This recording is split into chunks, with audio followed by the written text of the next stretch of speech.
ask me how I really feel. The best things in life's for free. Welcome back to Outsiders Recharge. Our southbound Appalachian Trail adventure begins in historic Duncannon, a town founded in the 1700s that once thrived as a transportation crossroads along the Susquehanna River. Today it's a favorite stop for Appalachian Trail hikers. From this historic trail town, we'll head south into the ridges and forests of Pennsylvania. Let's get started.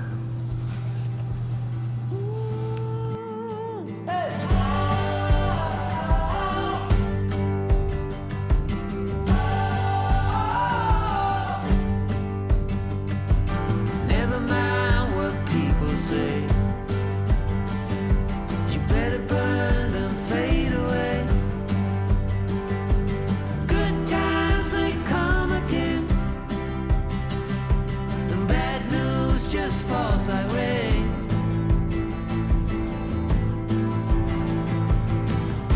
You should try a little harder.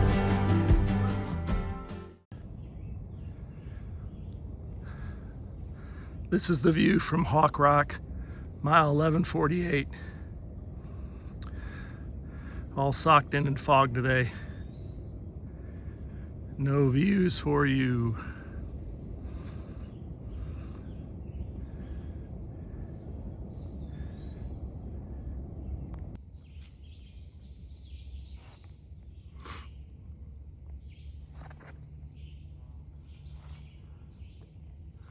So morning of day one. I'm back on the Appalachian Trail in Pennsylvania, finishing up a section that Thumbs has already done, so trying to get back in sync with him. I've got a couple of sections to finish up. Our goal is to complete the trail in 2 years, and we're getting close now. I've got about 750 miles or so left after this hike. I'll be in around 600, so, and he's got a little less than that because I've got to catch up to him, but you know, we want to finish at the same time and be able to do Katahdin at the same time. So I started out this morning in Duncannon, and I'm heading south, and I'm going to end up in Waynesboro, which is right at the border of Pennsylvania and Maryland. It's kind of it was a foggy morning, and the sun's starting to peek through a little bit now. I had to climb out of Duncannon up to the top of Hawk Mountain, which was a pretty good climb, a lot of stairs, pretty steep, but not that long. It's about a mile, I think, plus or minus.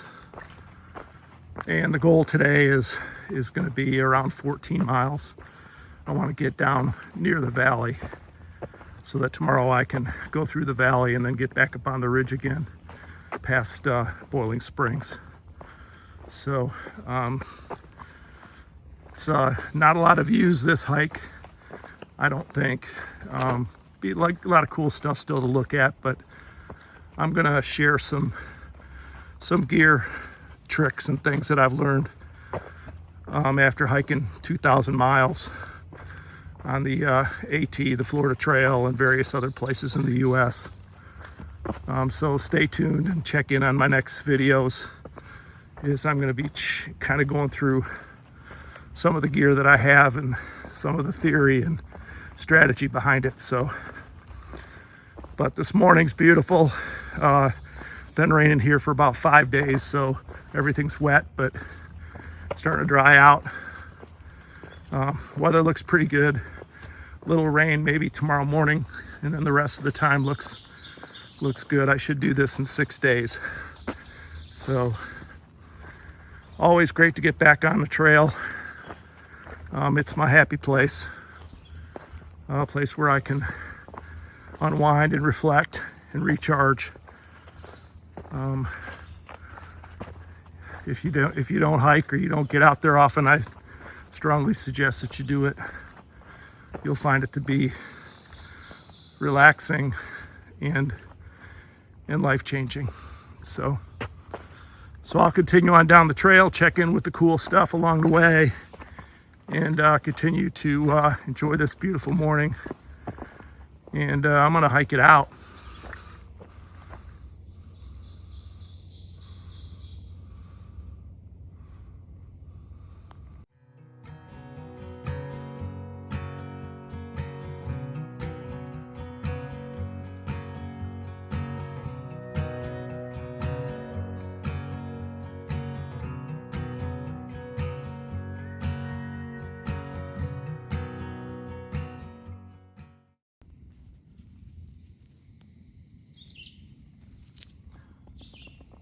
So let's talk shoes for a minute.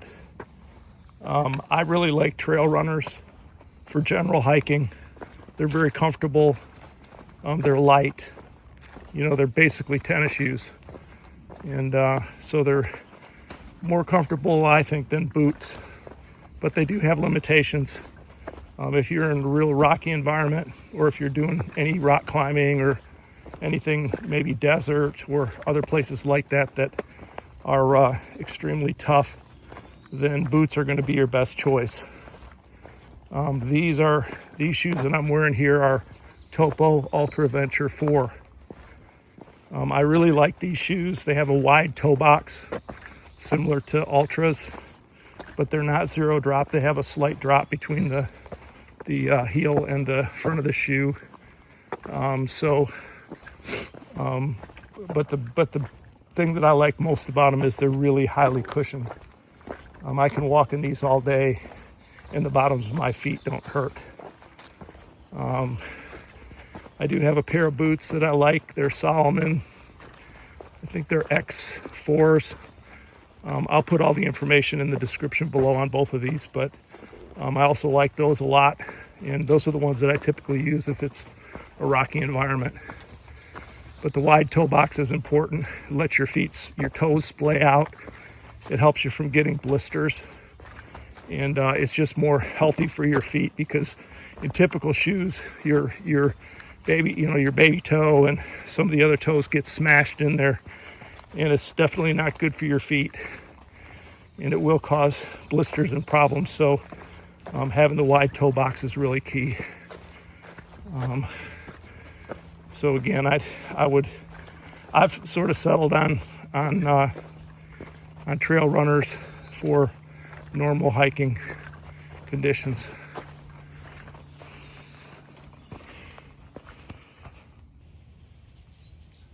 Here's a view spot at 1144. It's a gas line easement looking down into the valley.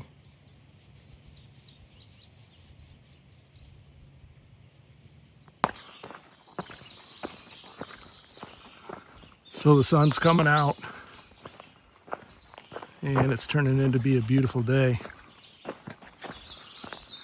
Trail's been pretty mild, really, just a little rocky, but not a lot of up and down. And so it seems like I'm making some pretty good time, but it's just beautiful. Beautiful being out here.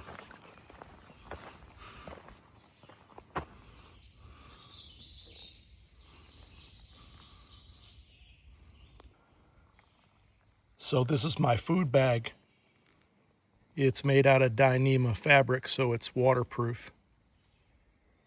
And then I have a bear rope that I use to hang the bag up in the trees.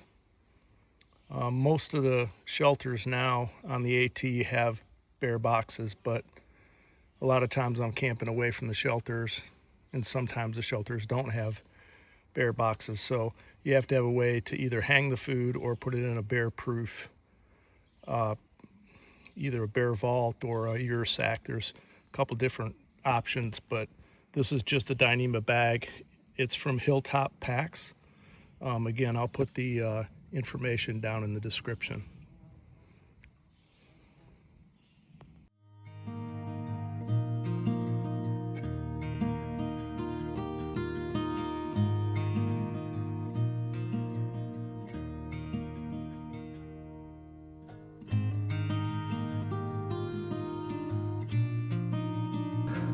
As the Appalachian Trail leaves the rocky ridges behind, it enters the broad and fertile Cumberland Valley, one of Pennsylvania's most historic landscapes.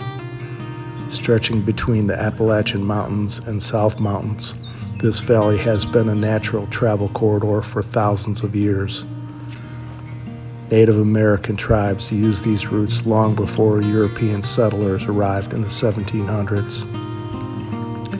The rich limestone soils of the Cumberland Valley helped to make it one of the state's most productive agricultural regions, and many of the farms you'll see today have been worked for generations of families for centuries. During the American Civil War, troops moved through this valley as part of the campaign leading to the famous Battle of Gettysburg. For Appalachian Trail hikers, the Cumberland Valley offers a welcome change of pace. Open farmland, rolling countryside, and distant mountain views replacing the jagged terrain of the ridges. It's a reminder that the Appalachian Trail is not just a journey through the wilderness, but also through the rich history and culture of the communities that surround it.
Walking through the Cumberland Valley was very encouraging to me. To see the farmers' fields with tiny green shoots tells me that they're continuing the farming legacy another year and providing local food for families here in the U.S. These family farms are what made America great. I pray that current and future generations will understand the value of these farms and continue the legacy of their forefathers.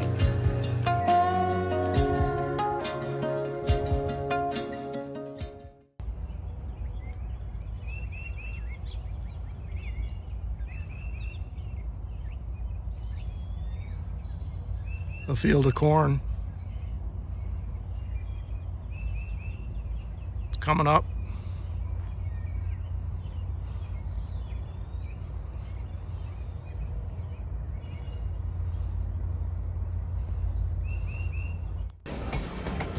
Just wanna be a man with a simple soul. Just as simple as you should try a little harder. Continue hiking with me on this Appalachian Trail section hike. Press subscribe and press the notification bell, and you can jump in on the next video where we'll hike it out.